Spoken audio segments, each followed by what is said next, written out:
Ashley, and I'm a homeschool mom, and I want to show you that portfolio reviews don't have to be quite as nerve-wracking as they may feel, especially if this is your first year turning one in.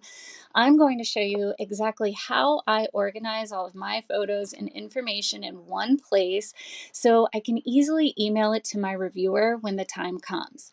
Now, keep in mind that your state may have different requirements than where I homeschool to keep you compliant with homeschool laws.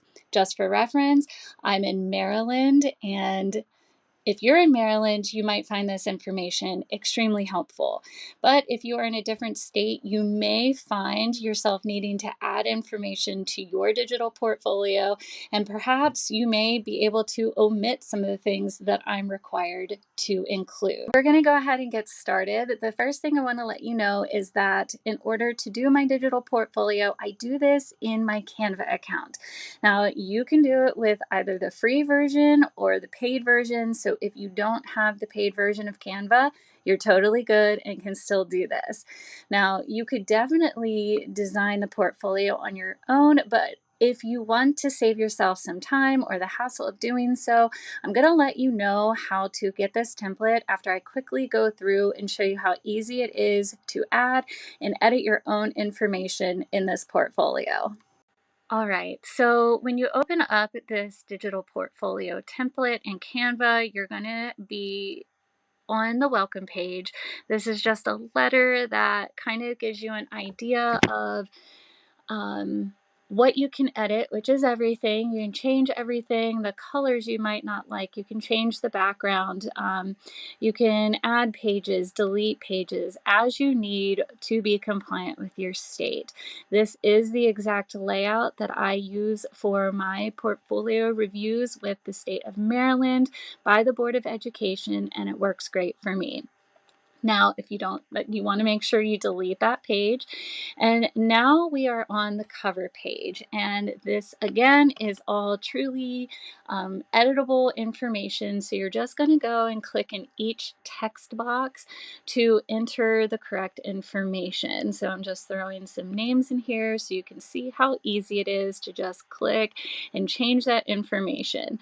Now, some of this information you may not want to include. This is just giving you a basic outline so that way you have something that's very easy to go in and edit to your needs. So just pointing out here, if you don't like the colors of something, you can just delete or you can click on the text box, and then on the side here you can see that different colors for the fonts are coming up. So when you select one and you like it, then you can go down and click change all, and then it's going to change all of the font colors on every single page, so you don't have to go in and change all the boxes individually. So that makes it very, very convenient. On the second page, this isn't required for my state either. It's just something I like to include, which is a reviewer letter, a letter to my reviewer. So it just says, thank you for reviewing our portfolio, whatever you want to say. And then I make sure that I enter my contact information so that way my reviewer doesn't have to go through a bunch of paperwork if it's not available. I just want to make this as easy as possible. I just want to show you there's that butterfly icon. If you don't like it, guess what? You can delete it, you can change it. It doesn't have to be there at all. Now, my state does not require an attendance page, but this is a spot. It also has a reading log that I'm not required to do, so you can delete those if not needed. I don't need them, but I know some states require them. So there is a spot where you can upload a photo or a PDF of your attendance and rating logs, and when you upload them, you'll just click on this upload files.